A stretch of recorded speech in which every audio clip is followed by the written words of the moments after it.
क्या परसिमन के मुद्दे पर विपक्ष की राजनीति नई करवट ले रही है? क्या इंडिया गठबंधन की एकजुटता पर पहला बड़ा सवाल खड़ा हो गया है? और क्या शरद पवार की पार्टी ने अपने लिए एक अलग राजनीतिक रास्ता चुनना शुरू कर दिया है? यह सवाल इसलिए क्योंकि एनसीपी सांसद सुप्रिया सुले का एक बयान अब सियासी गलियारों में नई बहस छेड़ चुका है। सुप्रिया सुले ने साफ कहा है कि उनकी पार्टी ने अभी तक परसिमन विधेयक को खारिज नहीं किया है।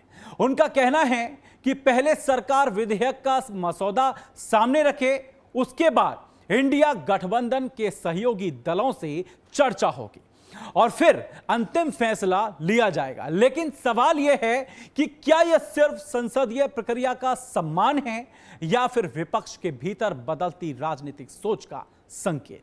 क्योंकि अब तक विपक्ष के कई दल परसिमन को लेकर खुलकर सवाल उठा रहे थे। कई राज्यों ने आशंका जताई कि जनसंख्या के आधार पर होने वाला परसिमन उनके राजनीतिक प्रतिनिधित्व को प्रभावित कर सकता है।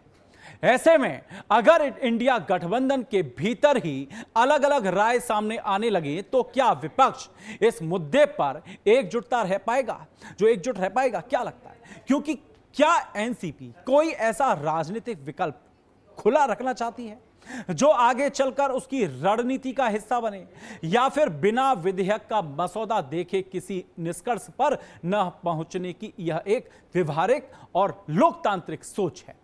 तो क्या शरद पवार की पार्टी का परसिमन पर रुख बदल रहा है? क्या इंडिया गठबंधन के भीतर मतभेद अब खुलकर सामने आने लगे हैं जनता के बीच, या फिर विपक्ष पहले तथ्य देखना चाहता है और उसके बाद साझा रणनीति बनाएगा?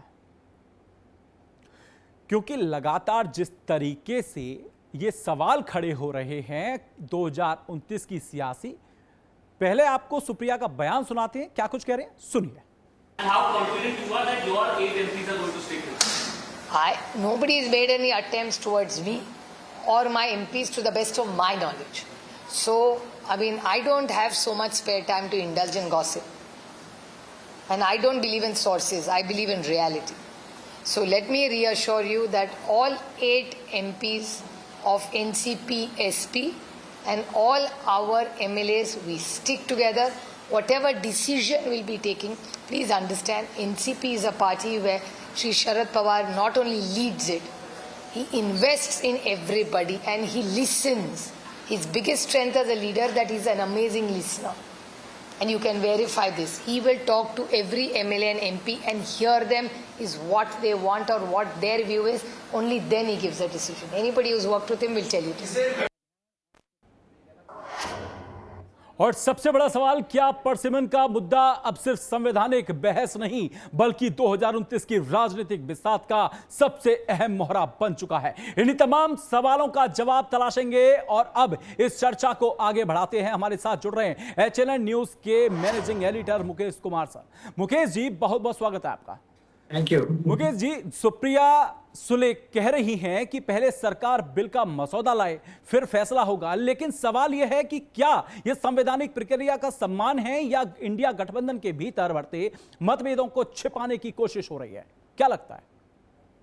देखिए, मतभेदों को छुपाने की कोशिश नहीं है। इनफैक्ट मसौदा जो है पहले से सबको पता है और बीजेपी ने जिस तरीके से अप्रैल के महीने में जिस तरीके से इनका संशोधन गिर गया था, उसके बाद से बीजेपी इसको फिर से लाने के लिए बिल्कुल तैयार है। और अब इसको 2/3 मेजोरिटी जो है इसको पाने के लिए जो आंकड़े चाहिए, उस आंकड़े के लिए एनसीपी का जुड़ना जरूरी है। मुझे लगता है कि जो सुप्रिया सुले कह रही है वो केवल एक आई वॉश है। इनके जो सारे सांसद हैं वो बीजेपी के संपर्क में हैं और यही डर है इनको कि बीजेपी के डर में है, बिना हमारे से बात किए हुए अलग हो जाए। इससे बेटर है कि हम ही खुद उसमें आ जाए। और यही डर जो है समाजवादी पार्टी में भी है। देखिए, जो चीजें टीएमसी में हुई थी, टीएमसी के सांसद जिस तरीके से आ गए, उद्धव ठाकरे के सांसद जिस तरीके से आ गए, उसी तरीके की चीजें एक बार फिर 2022 में जो एनसीपी के साथ हुआ था, अजीत पवार अपने साथ पूरे नेताओं को लेकर के, विधायकों को लेकर के अलग हो गए थे, वही सीन जो है दोबारा इसमें हो रहा है और वही सीन दोबारा उद्धव ठाकरे में हुआ था। इसलिए महाराष्ट्र की पॉलिटिक्स में ये इन चीजों को सबको ही जानता है कि अभी जो है एनडीए के साथ जाने के लिए सबको, एनडीए में जाने का मतलब है जीत की गारंटी।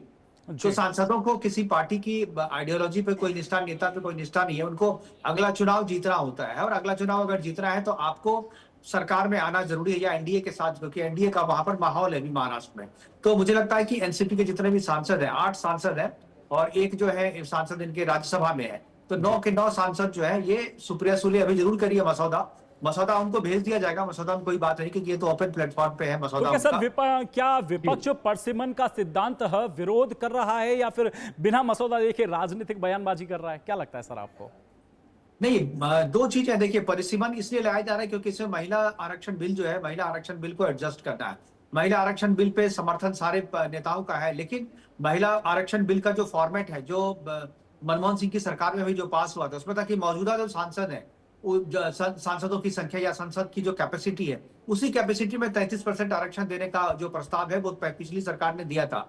लेकिन इस बार जो 33% का आरक्षण दिया गया है, इसको लागू करना था पहले 2030 से, लेकिन इस बार 2029 में ही इसको लागू किया जाएगा। और मोदी सरकार ने कहा कि नहीं, इसको इसी लोकसभा चुनाव में जो है नेक्स्ट जो होने जा रहा है, उसी में इसको लागू करेंगे। और इस लागू करने के लिए सबसे बड़ी जो अड़चन है, वो अड़चन ये है कि अगर ये लागू होता है वर्तमान स्थिति में, तो बहुत सारे सांसदों को, यानी 33% सांसदों को अलग कर दिया जाएगा, उनको सीटें नहीं मिलेगी, और वो सभी पार्टियों से होगा। इसलिए बीजेपी चाहती है कि परिसीमन ला करके नंबर ऑफ सीट्स जो है वो लोकसभा और राज्यसभा की बढ़ा दी जाए। राज्यसभा नहीं, केवल लोकसभा और विधानसभा की बढ़ा दी जाए। और इसीलिए जो नया जो संसद बना है आलोक, उसमें नए सांसदों को बैठ। तो आज सबसे बड़ा सवाल यही है कि क्या परसिमन पर विपक्ष एकजुटता कमजोर पड़ रही है? क्या सुप्रिया सुले का बयान सिर्फ राजनीतिक रणनीति है या इंडिया गठबंधन के भीतर बदलते समीकरणों का संकेत? इन सभी सवालों के जवाब आने वाले दिनों की राजनीति तय करेगी।